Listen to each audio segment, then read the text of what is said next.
في المشهد اللي معانا ده الفيل ده ماشي وما يعرفش اللي هيفاجئه في وسط الحشائش، عشان يخرج عليه فجأة نمر ويرعب الفيل لدرجة انه بيتراجع، والنمر بيقرر انه يرجع تاني على اساس ان الهجوم الاول فشل.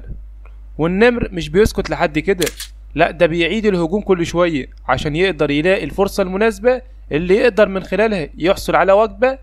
لكن اللي حصل ان النمر قرر بس ان يبعد الفيل عن المكان ويمشيه عشان ينجح في كده، ويمشي الفيل من المكان ويفضل النمر ثابت وما بيتحركش.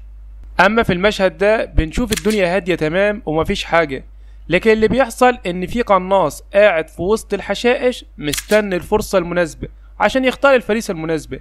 لكن المجموعة اللي كانت في العربية دي كانت شايفاه وبتشوف ايه اللي بيحصل وبتتابعه، عشان في الوقت ده يعدي موتوسيكل عشان النمر اللي كان مستخبي في وسط الحشائش يخرج. لكن اللي ظهر انه كان هيهجم عليهم، لكنه فجأة عدى الطريق بسرعة واختفى.